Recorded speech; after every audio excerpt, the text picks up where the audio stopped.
लग्नानंतर होईलच प्रेमच्या आजच्या भागाची सुरुवात होते वसवात्यापासून. तर आता वसवात्या सगळ्यांचे आरोप ऐकून घाबरतात आणि त्यांना आता भीती वाटते की त्यांनी तर आता कबूल केलंय की त्यांनी किडनॅप केलं होतं नंदिनीला म्हणून. तर मग आता त्या बोलायला लागतात, तुम्ही सगळ्यांनी मिळून प्लॅन केलंय मला मुद्दाम फसवण्यासाठी, असं वगैरे बोलायला लागतात बघा प्रेक्षक हो. वसवात्या, माझा काही संबंधच नाही किडनॅपिंग मध्ये वगैरे, खोटं बोलत होता तो, असं म्हणते आता वसवात्या. आणि ह्यावरून नंदिनी काय सिद्ध होत नाही की हे मी केलंय म्हणून. तो खोटत बोला, तू खोटं बोलत होती, सगळे खोटत बोलत होता आणि मला अडकवण्यासाठी सगळं करत होता, असं म्हणते वसवात्या. तर आता तेवढ्यातच मिथून वरून येत असतो आणि आता व्हिडिओ प्ले होत असतो आणि त्याच्यात असं असतं की काय ऐकलंस तू, काय ऐकलंस पिहू, असं म्हणत असतं व्हिडिओमध्ये. म्हणजे वसवात्याने धमकी दिलेली असते ना अॅनिव्हर्सरीच्या दिवशी पिहूला, ते आता रेकॉर्ड झालं असतं. तर आता तेच मिथुनला सापडलेलं असतं आणि आता तो ते व्हिडिओ प्ले करत असतो. माझ्या प्रश्नांची नीट उत्तरं दे, काय ऐकलंस तू, बोल पिहू, मी करू नकोस. मला चांगलंच माहिती आहे माझ्या खोलीबाहेर कोण होतं. तुझ्याच पायानी ती कुंडी पडली होती. सांगते सांगते, मी ऐकलं की तू कुठल्या दीपकला सांगून नंदिनी बहिणीला लग्नातून किडनॅप केलं. हे ऐकलंस तू, असं म्हटलेले सेवा स्वत्या, हे ऐकलंस का? सगळ्यांना खाली जाऊनच सांगणार होतीस का? नाही सांगणार, नाही सांगणार असं म्हटलेलीस ते पिहू. नाही सांगायचंच नाही असं म्हटलेलीस ते आता वसवत्या. तुला माहितीये ना हे घर कोणाचं आहे ते? हे घर माझं आहे. माझ्या विरोधात गेलीस ना तर तुला तुझ्या आईबापांना आणि त्या श्रेयाला घराच्या बाहेर काढेन. मग काय कराल, कुठे राहाल, असं धमकेली दिलेले असते ना वसवात्या. तर आता तेच व्हिडिओ दाखवत असतो बघा प्रेक्षक हो मिथून सगळ्यांना. तर आता सगळ्यांनाच धक्का बसतोय सगळं बघून. तर आता सगळ्यांनाच धक्का बसतो हे व्हिडिओ बघून. जीवा, असं म्हणत होता मिथून, फोनवरच्या व्हिडिओबद्दल मी तुला बोलत होतो ना, हाच तो व्हिडिओ, असं म्हणत होता मिथून. नीट सांग काय ऐकलंस ते. सांगते सांगते, आता रेकॉर्ड केलेले असते ना पिहू, ते आता सगळं आठवतं बघा प्रेक्षक हो वसवत्याला. माझ्या मोबाईलची मेमरी फुल झाल्यामुळे काही फोटोज आणि व्हिडिओज डिलीट करत होतो, तेव्हा हा व्हिडिओ मिळाला मला, असं म्हणत होता मिथून काका. वसुताई, आता ह्यावर तुमचं म्हणणं काय, असं म्हणत होता मिथून. बोला ना वसुताई, काय म्हणणं आहे तुमचं, असं म्हणत होता मिथून. अहो बोला, असं म्हणत होता मिथून. बोला, काहीतरी बोला तुम्ही, असं म्हणत होता मिथून. मानिनी मानिनी ऐक ना. तर आता मानिनी जोरात कानाखाली ती मारते आता वसवत्यांच्या. तर आता शॉक बसतो सगळ्यांना हे बघून. अजूनही काय बोलायचं आहे का तुम्हाला वसुताई, असं म्हणते आता मानिनी. एवढं सगळं झाल्यावर कणभर तरी लाज वाटत असेल ना तर मान्य करा आता, असं म्हणते आता मानिनी. बोला वसुताई, का केलं तुम्ही असं? पार्थ आणि रम्याचं लग्न व्हावं म्हणून केलं, असं म्हणते आता वसवत्या. माझ्या मुलीसाठी हे केलं सगळं. जगात काय फक्त तुम्हालाच मुलगी आहे का वसुताई, असं म्हणते आता मानिनी. नंदिनी, काव्या ह्या काय कोणाच्या मुली नाहीत, त्याही कोणाच्या मुली आहेत ना, लक्षात नाही आलं का हे तुमच्या, असं म्हणते आता मानिनी. आणि एवढं करून सुद्धा पारशी झालं का लग्न तिचं, असं म्हणत होता जीवा. नाही झालं, असं म्हणते आता वसवत्या, कारण ह्या दोघी जणी आला ना सुन्ना म्हणून ह्या घरात, असं म्हणते आता वसवत्या. तुमच्या कोणाचंच काही वाईट झालेलं नाही आहे ना, मग कर ना मग माफ मला, असं म्हणते आता वसवत्या. आणि मला ते कोणाला मारायचं वगैरे नव्हतं, मी फक्त किडनॅप करायला सांगितलं होतं, असं म्हणते आता वसवत्या. फक्त किडनॅप? हां, फक्त किडनॅप, असं म्हणते त्या काव्या. तुमच्या या एका किडनॅपमुळे आमच्या चौघांची आयुष्य उद्ध्वस्त झाले, असं म्हणते त्या काव्या. आमच्या भविष्याची राख रांगोळी झाली, आमच्या स्वप्नांचा चुराडा झाला, मी तुम्हाला सोडणार नाही हा त्याबाई, असं म्हणून आता काव्या गळा धरते वसवत्याचा आणि दाबते जोरात. काव्या, आवर स्वतःला, असं म्हणत होता जीवा. तर आता विक्रम पण म्हणतो, काय करते, सोड ग काव्या, असं म्हणत होता तो पण. काव्या, काय करताय तुम्ही, समजताय का तुम्हाला, असं म्हणत होता पार्थ पण. अरे कुणीतरी बाजूला करा ह्या काव्याला, नाही तर ती जीव घेईन माझ्या आईचा, असं म्हणते तर रम्या. तर आता वसवत्याला खोकला लागतो जोरात. तर आता नंदिनी पाणी घेऊन येते आणि देते ती आता वसवत्याला. तर आता वसवत्याला वाटतं नंदिनी तिच्या तोंडावर पाणी फेकेल म्हणून, पण नंदिनी मात्र तिला हातात पाणी देते. आई घे पाणी पी, असं म्हणते तर रम्या. आणि वसवत्याला तर पाणी देते हळूहळू, असं म्हणून ठसका लागतो वसवत्यांना. खूप भारी ऍक्टिंग केलेत ना प्रेक्षक हो वसवत्या. आत्या, मी काव्याला थांबवलं खरं, पण ती बरोबरच बोलत होती ना, तुम्ही खेळलात आमच्या आयुष्याशी, असं म्हणते आता नंदिनी. पार्थची स्वप्न, काव्याचं शिक्षण, जीवांच्या इच्छा आणि माझी अब्रू, फक्त तुमच्या किडनॅपिंगमुळे उधळलं गेलं सगळं, असं म्हणते आता नंदिनी. लग्न किती सुंदर सोहळा असतो आयुष्यातला, असं म्हणते आता नंदिनी, पण आम्हा चौघांसाठी जिवंतपणे भोगावं लागलेलं मरण ठरलं ते, असं म्हणते आता नंदिनी. कित्येक रात्री आम्ही चौघे झोपलो नाही, जेवलो नाही, जिवंत प्रेतासारखे जगत राहिलो नुसते, आणि तुम्ही फक्त एक प्लॅन ऐकून मजत बघत राहिलात, आमची खिल्ली उडवलीत आमच्या स्वप्नांची, असं म्हणते आता नंदिनी. आमच्या नशिबांच्या रेषा खोडून काढल्यात तुम्ही आत्या. मी तुम्हाला कधीच माफ करणार नाही, असं म्हणते आता नंदिनी, कारण माफी चुकीला असते आणि तुम्ही फक्त माझ्या नाही आम्हा चौघांच्याही गुन्हेगार आहात, असं म्हणते आता नंदिनी. बाबा, बाबा रागाच्या भरात मी काही वेळा वाकडं बोलले असेल तर आय एम सॉरी.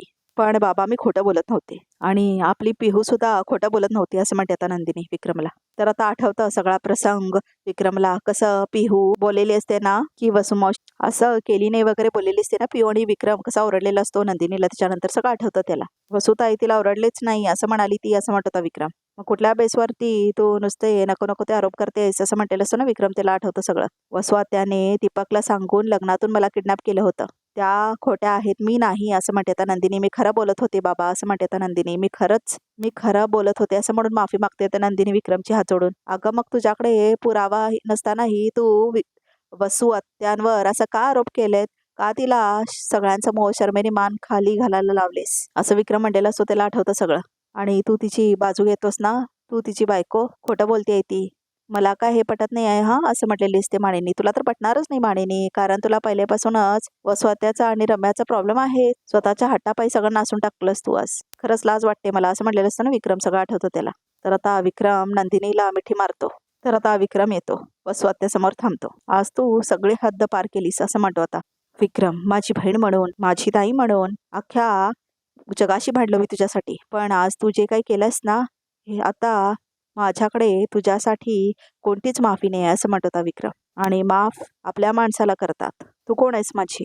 तर आता वसवात्या म्हणतात विक्रम, मी आजपासून तू माझी कोणी नाही आहेस असं म्हणत होता विक्रम.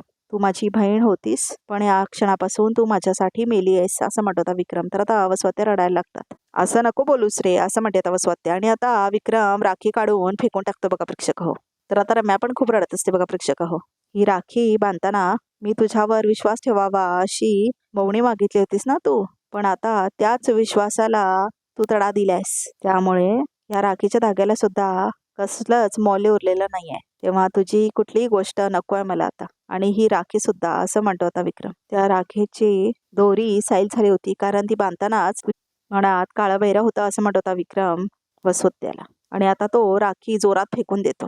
तर आता वसवत्या म्हणते विक्रम काय हे? तर आता विक्रम कॉल करतो, पोलिसांना फोन करून बोलवतो असं म्हणतो तो. विक्रम ऐक रे, हात जोडते मी तुझ्यासमोर, फोन करू नकोस पोलिसला, पायाक पडते असं म्हणते आता वसवत्या. मामा ऐक ना असं म्हणते आता रम्या. तर आता माणिनी फोन काढून घेते विक्रमच्या हातातून. खरं तर यांचे काय करायचं हे ठरवण्याचा अधिकार फक्त एकाच व्यक्तीला आहे असं म्हणते माणिनी. ती म्हणजे नंदिनी असं म्हणते माणिनी.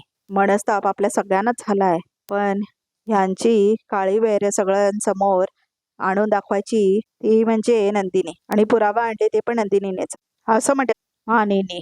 आणि साक्ष सुद्धा गोळा केले तीही नंदिनीनेच असं म्हणते आता माणिनी. तर आता माणिनी नंदिनी समोर येऊन थांबते आणि म्हणते, तर नंदिनी आता यांचं नक्की काय करायचं हे तूच ठरव असं म्हणते आता माणिनी. तर आता नंदिनी वसवात्या समोर येऊन थांबते.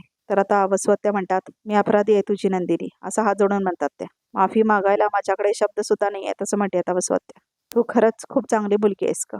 माफ करशील ना मला असं म्हणते आता वसवात्या. नाही वसवात्या असं म्हणते आता नंदिनी. एवढं सगळं घडून सुद्धा मी तुम्हाला माफ करेन एवढी महान नाही आहे मी असं म्हणते आता नंदिनी.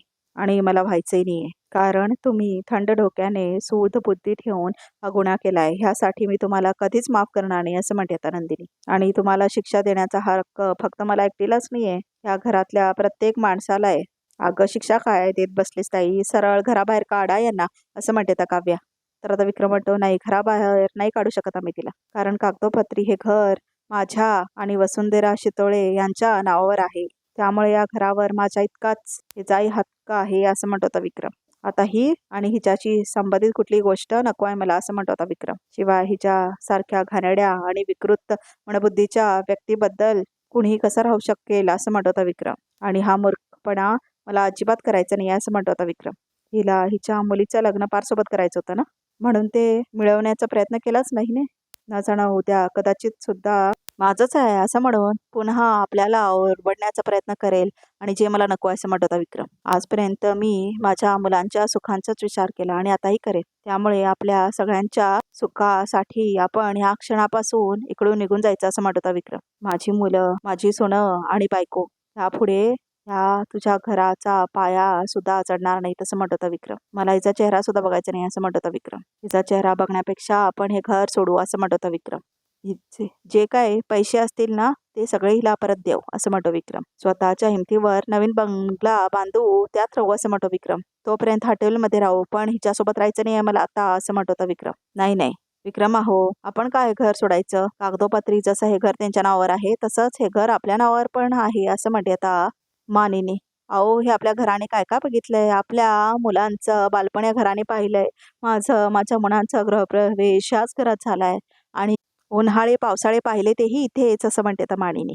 खूप गोष्टींसाठी साक्षीदार आहे हे घर, ते काय नाही, ज्यांनी गुन्हा केलाय ना त्यांनी हे घर सोडून जावं असं म्हणते आता मानिनी. मी आपल्या माणसांना कुठेही जाऊ देणार नाही असं म्हणते आता मानिनी. बरोबर बोलताय तुम्ही असं म्हणते आता नंदिनी. कुणीही कुठेही जाणार नाही आहे असं म्हणते आता नंदिनी. ना आपण घर सोडून जायचंय ना वसुआत्यांना पोलिसात द्यायचं असं म्हणते आता नंदिनी. कारण त्यांना पोलिसात दिलं तर आपल्या कुटुंबाची बदनामी होईल आणि बाहेर चर्चा सुद्धा होईल आणि नाही केलं तरी तेच होणार आहे असं म्हणते आता नंदिनी. ताई काय बोलतेस तू असं म्हणते आता काव्या. म्हणजे एवढं सगळं करून सुद्धा याला काहीच शिक्षा द्यायचं नाही आहे का?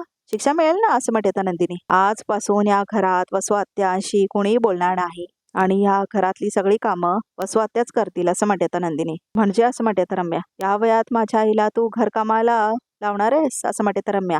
एकटीच कशाला, तू तू पण त्यांच्यासोबत सगळी कामं करणार आहेस असं म्हणते आता नंदिनी. कारण तुला सत्य काय हे माहित होतं पण तरी सुद्धा तू वसुआत्यांचीच बाजू घेतलीस असं म्हणते आता नंदिनी.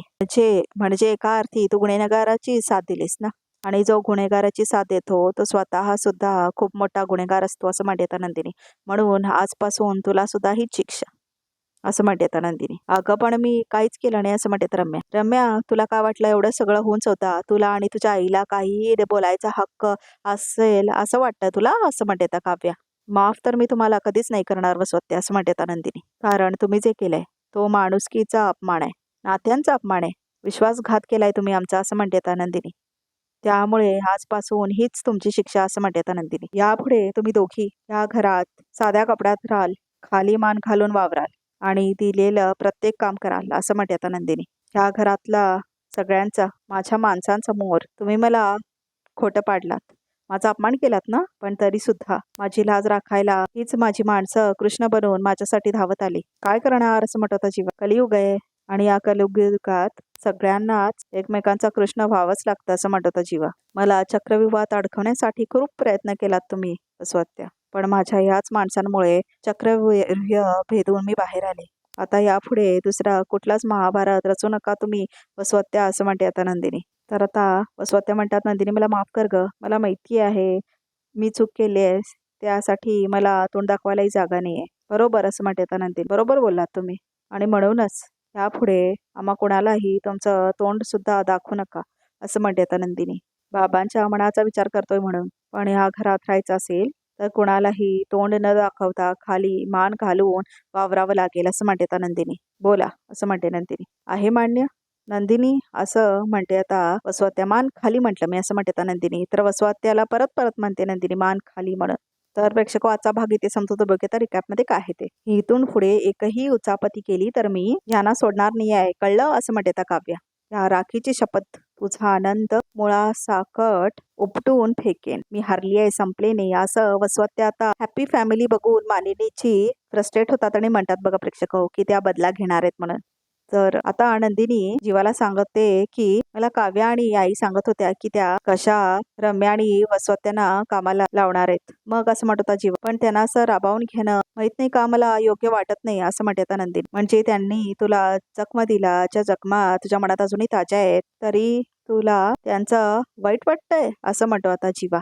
तर आता रिकॅप सुद्धा इथेच संपतो. तर प्रेक्षक चॅनलला नक्की सबस्क्राईब करा.